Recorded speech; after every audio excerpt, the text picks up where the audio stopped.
Hello, this is Jerry Stafford again, and in this video I will be explaining loops.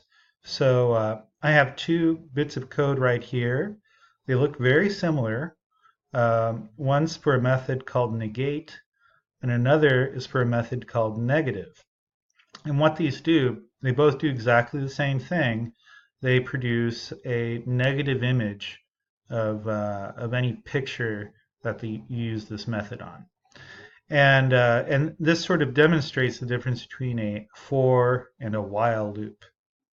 So down here, negative is a while loop, and you'll notice that it looks almost exactly the same as negate, which is a for loop.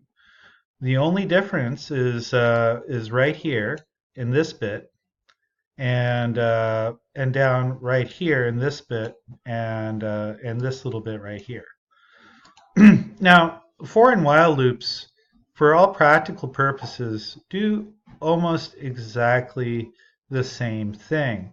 The only real difference is that in a for loop, you already know ahead of time how many times you're going to be iterating this because you're often using it in an array of some kind.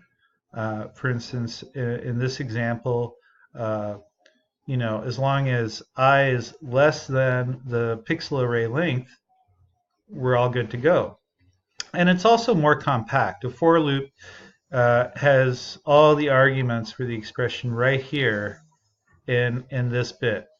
You declare your index I, you set the rules for in which it's going to operate. I is less than pixel array length, and then you advance it each time this loop is run. In a while loops are a little bit more flexible. If you don't know how often you're going to be iterating it, perhaps a while loop is better, and it's a little bulkier. So here in the argument, you just have index. While index is less than the pixel array length, it'll just keep on running this loop. And at the end of each loop, it'll advance index by 1. So that's the main difference between a for and a while loop. So let's see what's going on in these loops. So here we're declaring our variables. We have a bunch of integers for red, green, and blue value. We are declaring our pixel and our pixel array. Now, from the last video, you already know how memory maps work and how the differences are between simple and complex memory. And basically, in this loop, when the index is 0, it's going to take these values from the pixel array and put them here, and then we're going to grab the red value, get red for red value, get green for green value, get blue for blue value, and then it's going to set color, pixel set color. So these are all going to be equal to 255 minus whatever is in the pixel array. So basically this will, produce a negative of this right here. Since of course, we're dealing with 8-bit color, 256 values. So reversing it, that 255 minus whatever's in the pixel array will give you the negative. And then at the end of the loop, it'll set the color to that over there, and it'll just go do that index 1, 2, 3, 4 until it reaches the end of the picture. And that's what's going on with this loop, and that's the difference between for and while loops. Now we should take a look at nested loops, and one of my favorite nested loops is the picture rotation. because it really explains how nested loops works in a two-dimensional array such as a picture, because it's basically all about columns and rows. You know, your x value goes side to side, so that would be your columns, and then your y value goes up and down. That would be your rows, and you can do quite a bit with this with nested for loops to go through a picture and change pixels and do all sorts of things. Rotation seems to be one of the simpler ones. So let's pick a picture. Now, the way these work, you see that there's already a picture getting chosen in here.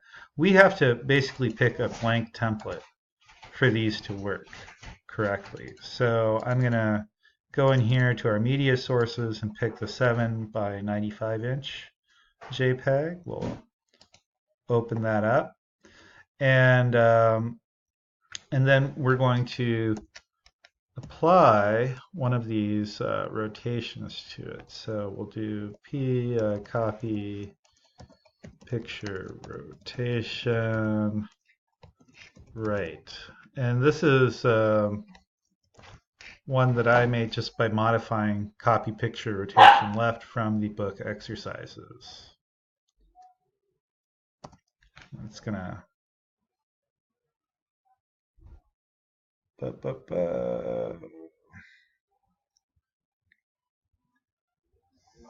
let's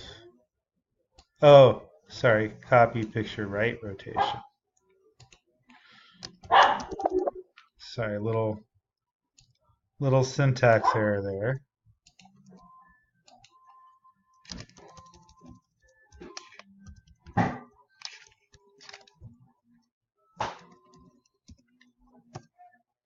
And then we'll go into our documents, and we'll pick my fire pit picture, since you know, that one's kind of, I don't know why I didn't shoot it upright, but for some reason it's on its side. So we'll pick that one, and you'll see that it's gonna show it right side up now, and you'll see that it's inside of that 7 by 9.5 inch blank sheet of paper.